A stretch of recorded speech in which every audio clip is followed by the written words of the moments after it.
Okey, kita sambung next kepada boss.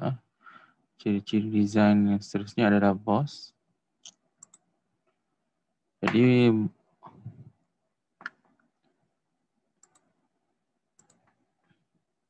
boss ni dia, kita tengok dulu rupa dia, rupa boss. Macam ni. So kalau kita perasan kalau ada plastik pipe plastik pipe dia ada macam ni, boss. So kat sini, ni boss. Jadi kita patah balik.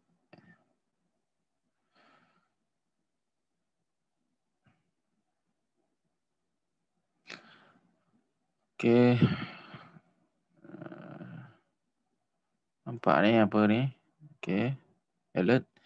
Jadi boss ni satu design yang antara tujuan dia adalah untuk locating, mounting dan assembly punya purpose. So, design boss ni macam tadi juga yang sebelum ni punya design, dia punya design kena relate juga dengan wall thickness lah. Jadi untuk part yang tebal, boss ni boleh menjejaskan quality part. Sebab apa? Sebab dia akan ada kesan lah daripada tapak boss tu. Dia akan ada kesan macam bekas, berbekas. Kesan daripada tapak boss tu, jadi kesan dia macam timbul sikit. Sebab sorry tadi saya cakap tebal ke nipis part yang nipis dia akan ada kesan lah daripada tapak ni.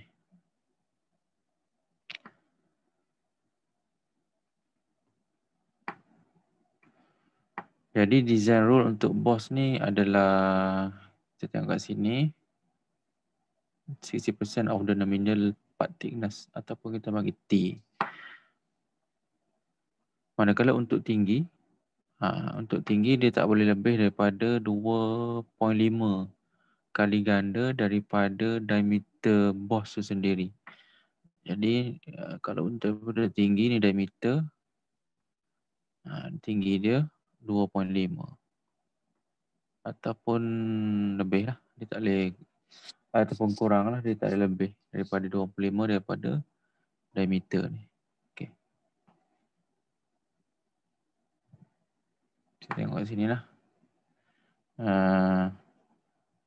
Okay, ni dia punya height adalah 2.5D dan dia punya thickness 60% daripada dia punya ketebalan. Jadi beberapa design boss lah. Antaranya ada yang kat macam kita ni, design boss at corner dekat bucu ni. Ataupun isolated from corner, dia jauh sikit lah. Dia nampak ada ni, isolated from corner. So boss design to eliminate sink ni kesan. So kita tengok kat sini ada beberapa poor, better dan best lah. Jadi poor ni kalau dia bercantum lah, bercantum dengan bucu ni, kita kategorikan dia sebagai poor. Lepas tu better, lebih baik dia ada radius kat sini, dia ada edge kat sini, arc, kita panggil arc kat sini. Dan the best dia ada ni, dia punya pemisah antara dinding. Itu the best lah. So jadi tiga ni kena ni penting tiga ni, poor, better and best untuk boss. Okay, ni lagi satu ni dah. Kalau ni apa? Ni poor kan? Ni poor. Kalau yang ni best. Sorry, yang ni better. Better. Ni better. Sebab dia ada curve ni kan. Dia ada arc ni. Okay, next kita tengok surface finish. Okay, surface finish ni. Surface finish and texture. Jadi surface finish ni adalah finishing lah. Daripada satu part, kalau kita tengok contoh part sama ada, contoh kalau kita tengok mouse kan, mouse. Ada bahagian yang kasar, kadang-kadang licin dan kadang-kadang berkilat. Itu adalah surface finish. So surface finish pada part akan menentukan bagaimana surface finish pada permukaan mold lah. So surface finish ni merupakan satu proses yang sangat penting dalam tooling dan ia melibatkan kos dan masa. Jadi lagi tinggi requirement untuk surface finish ni, maka lagi banyaklah kos yang diperlukan lah. Jadi surface finish ni memainkan peranan yang penting dalam kita panggil cosmetic look ataupun appearance lah untuk surface finish. Tapi maknanya kalau surface tu berada pada bahagian yang tak penting ataupun dia agak terlindung, so kita tak perlukan surface finish yang bagus lah, kecuali dia ada fungsi-fungsi tertentu. Kalau untuk appearance, maknanya visually kita tengok benda tu terlindung ataupun kat bawah ke angle yang susah nak nampak, biasanya bahagian tu kita tak perlukan surface finish yang bagus. Jadi untuk yang part yang jelas ataupun visual utama pada satu part tu, kita kena gunakan surface finish yang lebih bagus, requirement yang lebih tinggi. Surface finish pada part sendiri pun perlu dipertimbangkan juga, selain daripada permukaan mold itu sendirilah. Jadi kalau part tu perlukan finishing dengan warna yang tertentu, maka manufacturer boleh pilih terus material yang ada, contohnya warna. Maksudnya pada part tu, contoh kalau part tu nak warna kan, warna ataupun keadaan lah pada part tu, so surface finish tu akan kita tentukan berdasarkan keperluan-keperluan tu lah. If the customer are working on a project that may require painting as final process, considering mold in color can often be achieved for much lower price than traditional painting labor and material cost.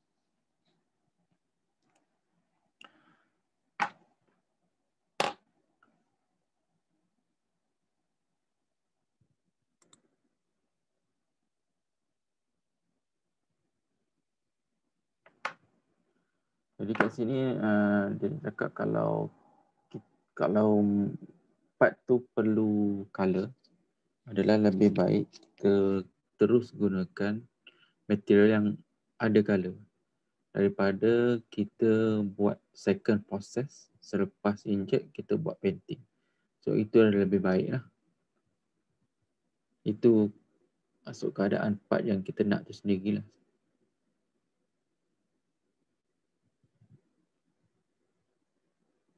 Berbanding mana if the customer must paint their plastic part, select a resin that paints easily and preferably one that does not require surface etching or primer. Jadi ataupun kalau part tu perlukan painting, kalau kita tak nak guna resin yang dah ada color, kita perlu gunakan resin yang senang untuk cat tu melekat lah, senang cerita.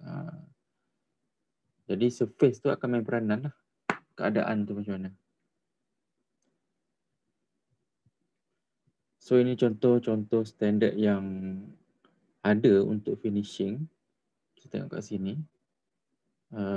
Kat sini PMF 0 sampailah ke bawah ni. So maknanya lagi ke bawah ni lagi baguslah dia punya surface, lagi halus. Jadi bila lagi halus, dia akan menyebabkan kos yang lagi tinggi. Okay, link ni boleh tengok. Boleh cuba buka link tu nanti.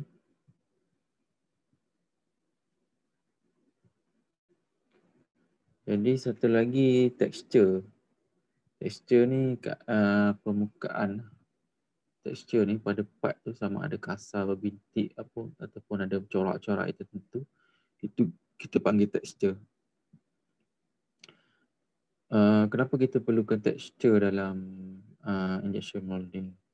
So boleh cuba tengok mungkin part-part sekitar yang berada di sekeliling kita. Contoh ada part yang kasar, berbintik, corak dan sebagainya. Itu contoh paling senang kita nak tengok lah. Apa itu tekstur. Ni kita ini. Ini ada pattern-pattern dia, bentuk-bentuk kan. Ini tekstur lah. So tekstur tu akan beri kesan bekas lah pada injector part tu nanti.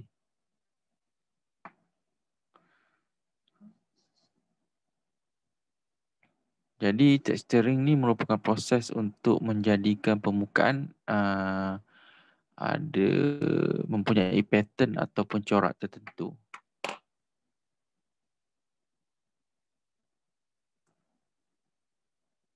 Jadi bila ada texturing ni,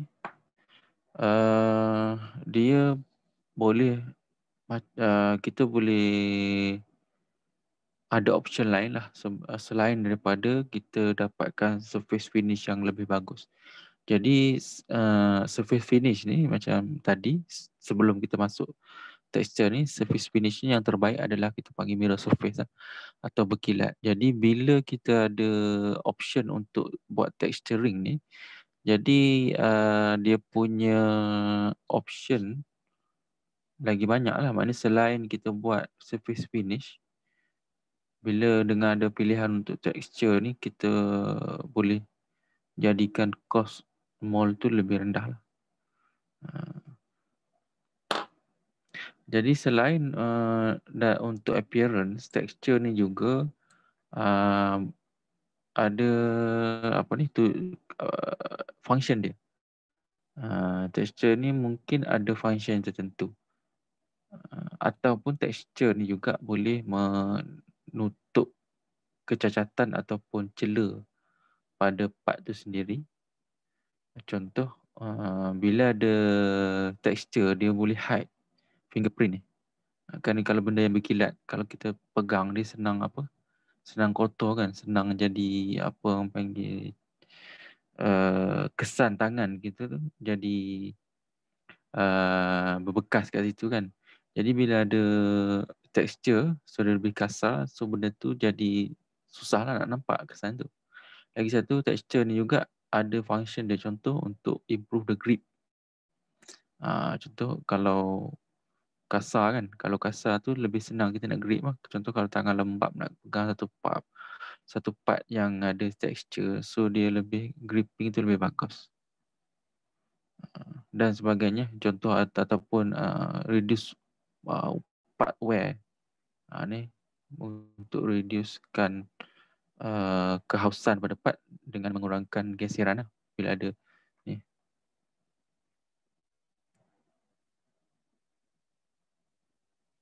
Ini contoh-contoh surface finish dan texture. Okay. Ni boleh tengok lah macam-macam lah.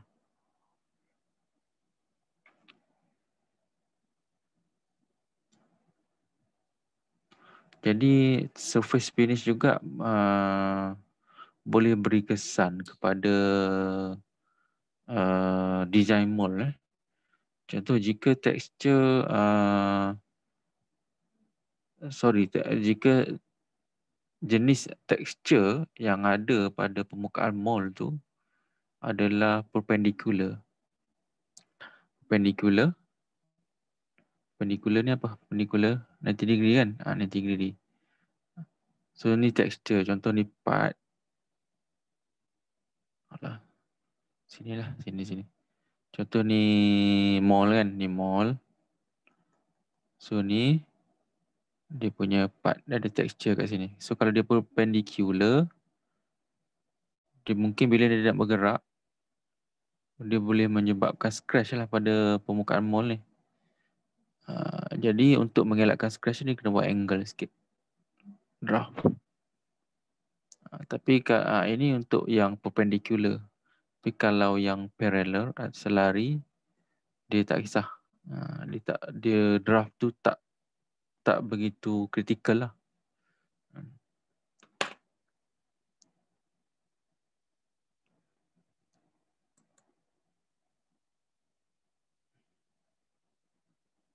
Okey, ni boleh tengok kat contoh-contoh texture dan surface finish. Ni tengok. Ni. Jadi benda-benda ni macam mana ni, boleh bayangkan tak macam mana dia boleh terhasil dekat permukaan mol ni. Boleh apa? Ingat lagi tak? EDM. EDM. So kita sambung wall thickness untuk next video lah.